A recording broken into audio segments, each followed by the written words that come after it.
हालत इतनी खराब थी कि टकर कार्लसन से बात करते हुए इलॉन ने कहा था कि अगर ट्रंप नहीं जीते तो मेरी बहुत बुरी हालत होगी। If he loses, man, what? If he loses, It does seem that way. यानी करोड़ों लोग जिन्होंने अपना पैसा स्टॉक मार्केट में इन्वेस्ट किया, $70 बिलियन यहाँ पर खतरे में डाल दिए गए सिर्फ इसलिए ताकि इलॉन मस्क को ट्रिलियनेयर बनाया जा सके। 12 जून 2026 सुबह के 9:30 बजे न्यूयॉर्क का नास्डैक स्टॉक एक्सचेंज, यहां पर स्पेसएक्स नाम की एक कंपनी की ट्रेडिंग शुरू होने वाली थी। अब वैसे तो दोस्तों स्टॉक एक्सचेंज पर किसी भी कंपनी का लिस्ट किया जाना बड़ी ही आम बात है, रोजमर्रा की चीज है, लेकिन इस बार यहां पर कुछ ऐसा होता है जो इंसानी इतिहास में आज तक कभी नहीं हुआ था। ट्रेडिंग शुरू होने के पहले ही सेकंड में इस कंपनी का मालिक इलॉन मस्क दुनिया का पहला ट्रिलियनेयर बन जाता है। $1 ट्रिलियन, यानी एक के पीछे 12 जीरोस। इसका मतलब समझ रहे हो, ये इतनी बड़ी रकम है कि अगर आप हर रोज $1 मिलियन खर्च करोगे तब भी इसे खत्म करने में आपको 2700 साल से ज्यादा का समय लग जाएगा। आज ये एक इंसान इलॉन मस्क दुनिया के ज्यादातर देशों से ज्यादा अमीर है। इनकी दौलत इतनी है कि दुनिया के अगले 4 सबसे अमीर लोगों की नेटवर्थ अगर आप जोड़ भी दो, यानी कि गूगल के फाउंडर, अमेज़न के फाउंडर, ओरेकल के फाउंडर, फेसबुक के फाउंडर, इनकी कंबाइंड वेल्थ भी इस अकेले इंसान के नीचे आएगी। लेकिन क्या आप जानते हो इस नंबर के पीछे की असली कहानी जो आपको कोई बता नहीं रहा है? इसमें शामिल है शेयर मार्केट की चालाकी, एक प्रेसिडेंट के साथ की गई डील और एक ऐसा खेल जिसके बारे में आप सुनोगे तो आप शॉक हो जाओगे। आइए जानते हैं इलॉन मस्क की असलियत आज के इस वीडियो में। I mean, my mind is a storm. I don't think most people would want to be me. They may think they would want to be me, but they don't know. Is your storm a happy storm? No.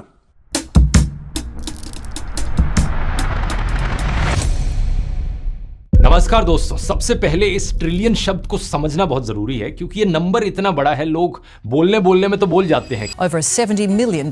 Billion. $1 trillion. लेकिन दिमाग के लिए process करना ये काफी मुश्किल होता है। इसे टाइम के हिसाब से सोच कर देखो, अगर आप समय में 1 मिलियन सेकंड्स पीछे जाओगे तो आप 11.5 दिन पीछे चले जाओगे। कोई ज्यादा बड़ा समय नहीं है, लेकिन अगर आप 1 बिलियन सेकंड्स टाइम में पीछे जाओगे तो आप 32 साल पीछे चले जाओगे, यानी कि शायद आपके या मेरे पैदा होने से पहले। लेकिन अगर आप समय में 1 ट्रिलियन सेकंड्स पीछे जाओगे तो आप सीधा 31,000 साल पीछे चले जाओगे, यानी एक ऐसे समय में जहां कोई इंसानी सिविलाइजेशन शुरू भी नहीं हुई थी। आज के दिन दुनिया भर में सिर्फ 21 देश ऐसे हैं जिनका जीडीपी $1 ट्रिलियन से ज्यादा है और अब इलॉन मस्क की नेटवर्थ इस नंबर को क्रॉस कर चुकी है। अब सवाल यह है कि ये नेटवर्थ एक्चुअली में कैलकुलेट कैसे करी गई, और यहीं पर आता है दोस्तों पहला बड़ा खेल बिलियनेयर या ट्रिलियनेयर होने का। फोर्ब्स के हिसाब से इलॉन मस्क के पास स्पेसएक्स के 38% शेयर्स हैं और स्पेसएक्स कंपनी की जो वैल्यूएशन है मार्केट में वो $2.2 ट्रिलियन की हो चुकी है। ऐसे ही टेस्ला की वैल्यूएशन लगभग $1 ट्रिलियन से ज्यादा की है। इसमें इलॉन का शेयर 15 से 25% तक का बताया जाता है। तो सिर्फ इन 2 कंपनीज में स्टेक की वजह से ही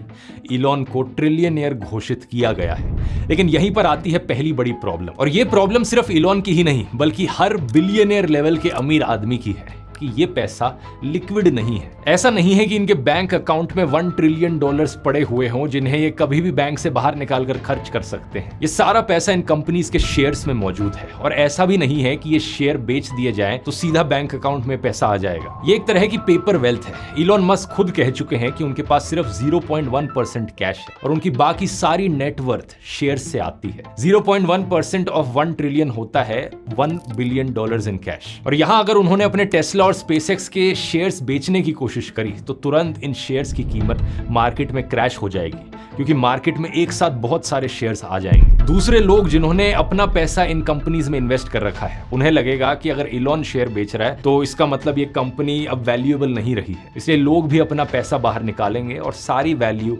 नीचे क्रैश कर जाएगी। तो मतलब समझ रहे हो दोस्तों, कुछ महीनों में ये सारी दौलत सिर्फ स्क्रीन पर दिखने वाला एक नंबर है जो दूसरों के भरोसे पर टिका हुआ है। जिस दिन मार्केट का मूड बदला ये पेपर वेल्थ गिरकर आधी हो सकती है। लेकिन यहां पर जानते हो एक चीज ऐसी है जो कभी क्रैश नहीं हो सकती है, जो किसी मार्केट पर डिपेंड नहीं करती। ये है आपकी अपनी स्किल्स, जो चीजें आप सीखते हो, जो चीजें आप जानते हो। और आज के समय में सबसे वैल्यूएबल स्किल है खुद एआई से चीजें बनाना, और यही चीज आपको सिखाने के लिए मैं लेकर आया हूं अपना नया एआई बूट कैंप। यहाँ मैं IIT बॉम्बे के एल्यूमिनाई के साथ लाइव आकर आपको AI से डेवलप करना सिखाऊंगा, प्रोडक्ट्स, गेम्स, एप्स और वेबसाइट्स। ये एक 3.5 घंटे की लाइव क्लास है जिसमें हम स्पेसिफिकली 3 चीजें बनाएंगे, जिसमें ऐसे स्नेक गेम से लेकर AI से चलने वाली एप्स इन्वॉल्व हैं। आप जीरो से बनाना सीखोगे तो कोई टेक्निकल बैकग्राउंड की जरूरत नहीं है, लेकिन आपको बेसिक सिखाए जाएंगे VS कोड और पाइथन जैसे सॉफ्टवेयर्स के। ये सेशन कुछ ही दिनों में 5 जुलाई को होने जा रहा है और अगर आप लाइव नहीं अटेंड कर सकते तो आप रिकॉर्डिंग भी बाद में देख सकते हो और इस लेवल की अपस्किलिंग के लिए एक बहुत ही अफोर्डेबल कॉस्ट है। तो अभी जाकर ज्वाइन कर सकते हो, लिंक नीचे डिस्क्रिप्शन में मिल जाएगा या फिर इस QR कोड को भी स्कैन कर सकते हो। अब अपने टॉपिक पर वापस आते हैं। नेटवर्थ की असलियत दोस्तों इसके अलावा अब कंपनी के फंडामेंटल्स पर भी डिपेंड करती है कि कोई कंपनी कितना पैसा कमा रही है, क्या है उनका रेवेन्यू, क्या उनका प्रॉफिट है और कितनी प्रोडक्शन कर रही है वो। और यहीं पर आती है दूसरी प्रॉब्लम, एक ऐसा सवाल जो लोग SpaceX पर उठा रहे हैं, क्या इस कंपनी की वर्थ सही में $2 ट्रिलियन है? This massive valuation is also a test. Could all this hype make it seem worth more than it is? पिछले साल SpaceX की वैल्यू $400 बिलियन थी और अब $2.2 ट्रिलियन।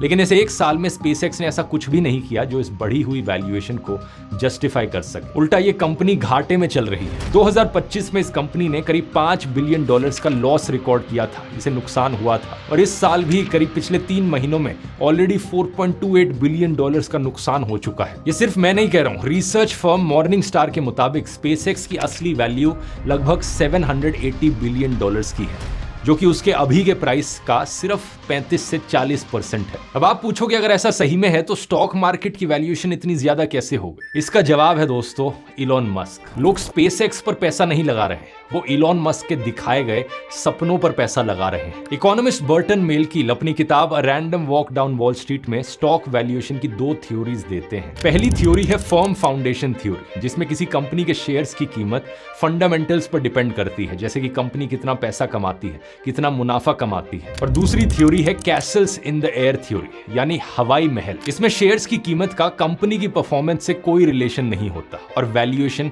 साइकोलॉजिकल वैल्यू पर डिपेंड करती है। इलॉन मस्क की दोनों कंपनीज इस दूसरी कैटेगरी में आती हैं। ये हवा में महल बनाने के उस्ताद हैं, बड़े बड़े सपने बेचते हैं, जैसे कि कहते हैं कभी कि प्लैनेट मार्स पर इंसान की बस्ती बनाएंगे, रोबोट टैक्सीज के सपने, स्पेस में डेटा सेंटर्स बनाने के सपने। और लोग ये बातें सुनकर कंपनी के शेयर्स की बजाय इन सपनों को खरीदते हैं। हार्वर्ड बिजनेस स्कूल के प्रोफेसर मिहिर देसाई तो इसे साफ साफ एक फाइनेंशियल कल्ट कहते हैं, जिसमें लोगों को भरोसा है कि प्रोडक्ट कुछ भी हो, अगर इलॉन मस्क का नाम जुड़ा है इससे तो सक्सेसफुल बना ही देंगे। लेकिन असलियत अगर आप गहराई से देखोगे तो इसकी ठीक उल्टी है। साल 2013 में इलॉन मस्क ने हाइपर लूप का कॉन्सेप्ट प्रपोज किया कि सुपर फास्ट ट्रांसपोर्टेशन के लिए ये हाइपर लूप्स होंगे, जिसमें 600 मील प्रति घंटे की स्पीड से लोग ट्रैवल करेंगे। लोगों को जाकर प्रोमिस करने लगे, बॉस्टन से न्यूयॉर्क हम सिर्फ आधे घंटे में पहुंच जाएंगे।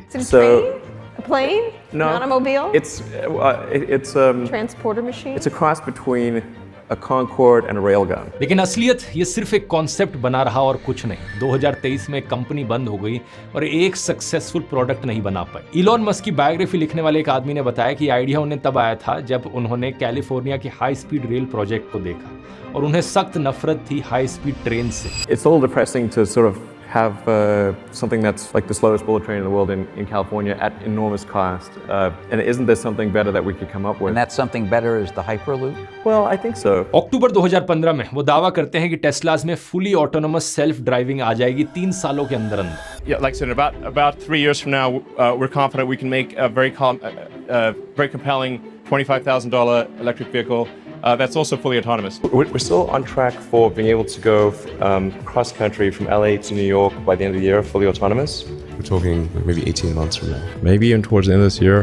Next year. I mean, it's looking quite likely that it will be next year. We will get there this year. If not this year, I'd say no later than next year. झूठ बोलो, बार झूठ बोलो।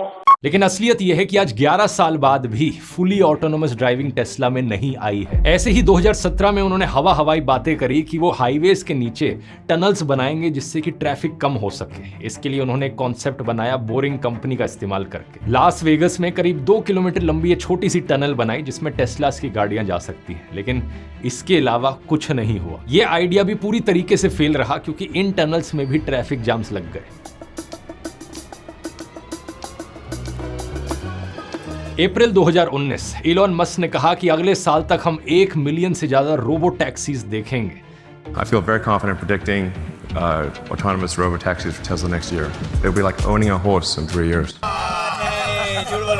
2026 में भी ऐसा कुछ नहीं दिखाई देता। जून 2014 इलॉन मस्क ने लोगों को मार्स पर भेजने की बात करी थी। कहा था कि 10 से 12 सालों में हम इंसानों को मार्स पर भेज देंगे। We're going all the way to Mars, I think. Best case 10 years, worst case 15 to 20 years. लेकिन आज 2026 आ गया है और इसका कोई दूर दूर तक का भी प्लान नहीं दिखता। यही कारण है कि इन्वेस्टर स्टीव आइसमैन, जिन्होंने 2008 की इकोनॉमिक क्राइसिस को पहले से ही प्रिडिक्ट कर दिया था, Investor known for the Big Short, Steve Eisman. उन्होंने कहा है कि SpaceX की वैल्यूएशन पागलपन है। This is unheard of for a serious company because the valuation is kind of crazy. उनके मुताबिक ये एक साइंस फिक्शन कहानी का IPO है जो साइंस फिक्शन को पसंद करने वाले कल्ट के लिए बना है। So this is an IPO of a sci-fi story tailor-made for a sci-fi cult to infinity and beyond.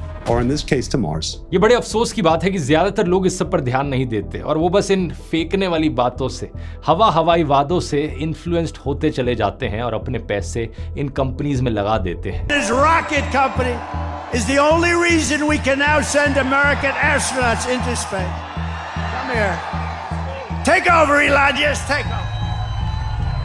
अब यहां पर आती है एक और बात जो शायद आपको नहीं पता होगी कि कैसे ये बिलियनियर्स और ट्रिलियनियर उधार पर जीते हैं। मजाक नहीं कर रहा, इनकी एक पूरी स्ट्रैटेजी है जिसका नाम है बाय बोरो डाई। 3 सिंपल सी स्टेप्स हैं। सबसे पहले टैक्स बचाने के लिए ये अमीर लोग अपना पैसा कंपनीज के शेयर्स में ही लगा कर रखते हैं, कभी उन शेयर्स को बेचते नहीं, क्योंकि टैक्स तभी लगता है जब आप इन शेयर्स को बेचकर पैसा बाहर निकालते हो। या तो एज एन इनकम लेते हो तो इनकम टैक्स लगेगा, या फिर एज अ कैपिटल गेन तब कैपिटल गेन्स टैक्स लगेगा। लेकिन अगर अपने शेयर्स को बेचोगे नहीं तो टैक्स भी नहीं देना। तो इसलिए शेयर्स को कभी मत बेचो, बस उनकी कीमत बढ़ते रहने दो, लाखों करोड़ों रुपए तक, कोई टैक्स नहीं देना पड़ेगा। अब इस सारे शेयर्स के पैसे का आप कुछ इस्तेमाल तो नहीं कर सकते क्योंकि वो पैसा उन शेयर्स में अटका पड़ा है। अगर आपको खुद की अयाशी पर खर्च करना है तो कैसे किया जाए? उसके लिए ये बिलियनियर लोग अपने शेयर्स को गिरवी रखकर बैंक से लोन ले लेते हैं जो बहुत कम इंटरेस्ट रेट पर मिलता है। इंटरनेशनल फाइनेंसिंग रिव्यू की एक रिपोर्ट के मुताबिक इलॉन मस्क ने टेस्ला के अपने 1/3 करीब 236 मिलियन शेयर्स गिरवी रखे हुए हैं। साल 2022 में जब इलॉन मस्क ने ट्विटर को खरीदा था, जानते हो वो पैसा कहां से आया था? उन्होंने टेस्ला के अपने $62.5 बिलियन वैल्यू के शेयर गिरवी रखे थे और इसके बदले उन्होंने $12.5 बिलियन का लोन लिया था बैंक से एज कैश। अब इससे हुआ क्या? शेयर्स भी नहीं बेचने पड़े, पैसा भी मिल गया और टैक्स भी नहीं देना पड़ा। यही कारण है कि बहुत से मिलियनियर्स और बिलियनियर्स लोगों को बेवकूफ बनाने के लिए शो ऑफ करते हैं कि देखो मैं तो कोई सैलरी नहीं लेता, या फिर मेरी सैलरी तो सिर्फ $1 की है या ₹1 की है। So you're taking a salary of ₹1, so it's really love which is motivating this. Yeah, I mean, when you don't take money to support your child. Cheating करता है तू।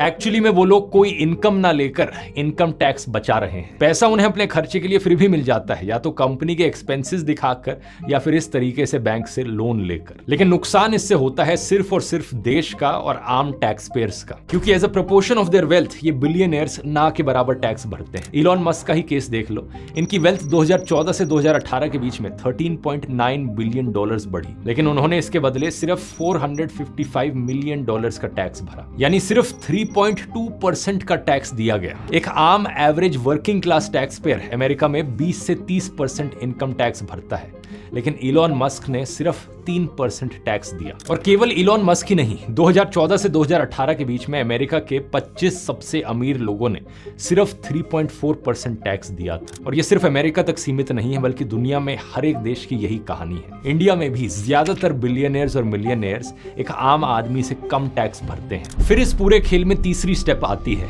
डाई। शेयर्स गिरवी रखते रहो, लोन लेते रहो और ऐसा पूरी जिंदगी कंटिन्यू रखो। अगर ये लोग जिंदगी भर में कभी भी अपने शेयर्स नहीं बेचेंगे तो इनकी बढ़ी हुई वेल्थ पर भी कभी टैक्स नहीं लगेगा। लेकिन जब इनकी मौत होगी तो ये सारे शेयर्स इनके बच्चों के पास चले जाएंगे और यूएस टैक्स रूल्स के चलते उस सारी वेल्थ पर लगने वाले कैपिटल गेन्स टैक्स भी माफ हो जाते हैं। जो लोन इन्होंने लिया होता है वो पीरियोडिकली एक्सटेंड कराते रहते हैं। जब तक स्टॉक मार्केट पर इनकी वेल्थ ऊपर जाती रह रही है, बैंक को कोई दिक्कत नहीं होती। मरने के बाद जब इनके बच्चे बच्चे इस वेल्थ को इनहेरिट करते हैं बिना टैक्स दिए, तो उसका छोटा सा पोर्शन ये स्टॉक बेचकर उस लोन को वापस पे कर सकते हैं, या कुछ केसेस में बैंक्स उन शेयर्स को बेचकर अपनी भरपाई पूरी कर लेते हैं। क्योंकि याद रखिए, ये पूरा सिस्टम इस चीज पर चलता है कि बैंक्स उन्हें बहुत बहुत कम इंटरेस्ट रेट्स पर और बहुत फेवरेबल कंडीशंस के साथ ये लोन देते हैं। अब इस पॉइंट तक तो दोस्तों हर एक बिलियनियर के लिए कहानी सेम थी, लेकिन इलॉन मस्क के ट्रिलियनियर बनने में यहाँ पर एक बड़ा खेल उनके पॉलिटिकल कनेक्शंस का भी आता है। वही चंदा धंधा मॉडल जिस पर मोदी सरकार चल रही है, अडानी का एम्पायर चल रहा है,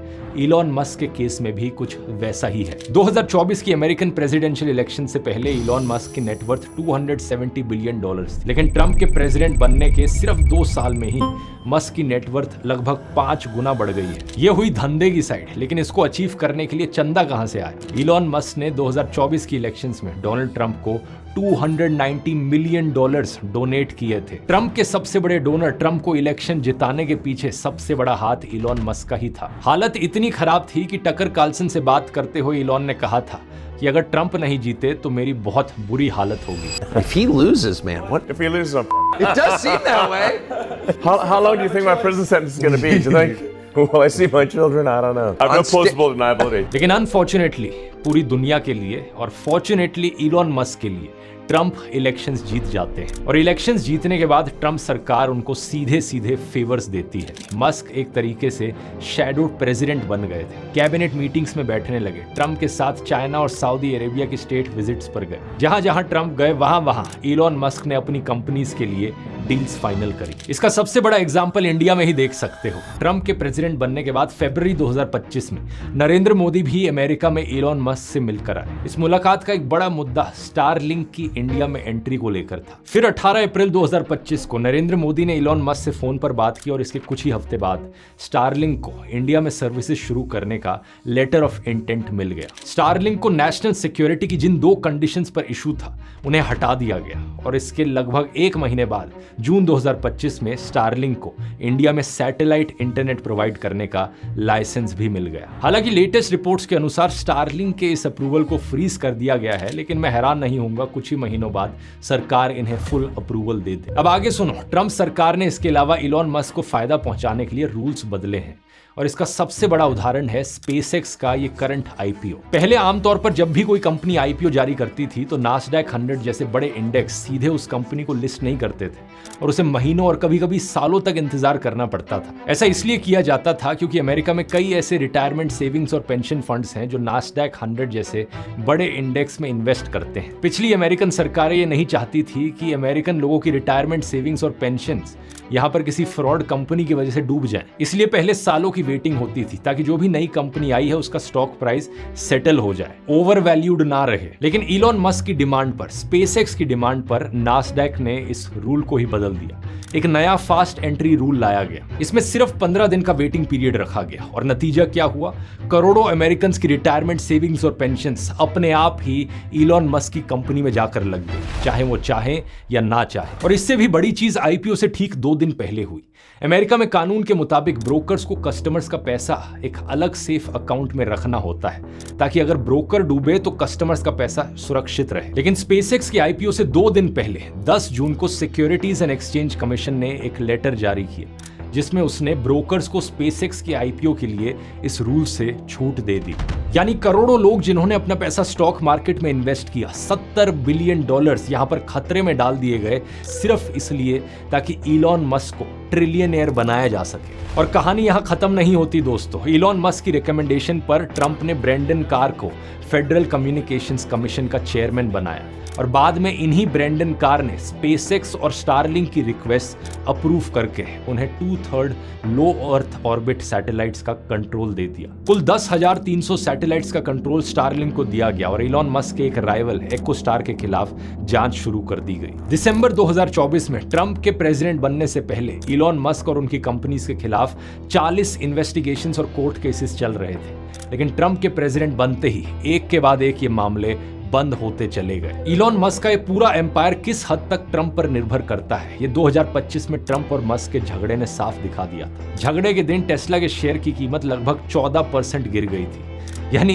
इलॉन मस्क के शेयर्स, ये इन्फ्लेटेड वैल्यू बहुत हद तक ट्रंप सरकार के पावर में रहने पर डिपेंड करता है। मुझसे लिखकर ले लो, अगर 2028 में डेमोक्रेट्स पावर में आते हैं अमेरिका में, तो इलॉन मस्क की ये नेटवर्थ एकदम से आधे से भी कम हो जाएगी। बहुत से लोग इन अरबपतियों को वर्शिप करते हैं ये सोचकर कि इन्होंने अपनी दौलत अपनी मेहनत से कमाई है, ये बड़े हार्ड वर्किंग है, इन्हें इंस्पिरेशन के तौर पर देखते हैं। लेकिन ज्यादातर केसेस में दोस्तों सच्चाई ये है कि इनकी दौलत के पीछे करप्शन, फ्रॉड और पॉलिटिकल कनेक्शंस इन्वॉल्व होते हैं, जिसका नुकसान आम जनता को होता है, आप लोगों को होता है। यूनाइटेड नेशंस के वर्ल्ड फूड प्रोग्राम के मुताबिक 2030 तक वर्ल्ड हंगर मिटाने के लिए सिर्फ $40 बिलियन पर ईयर चाहिए। मतलब इलॉन मस्क की नेटवर्थ के 5वें हिस्से से वर्ल्ड हंगर खत्म की जा सकती है।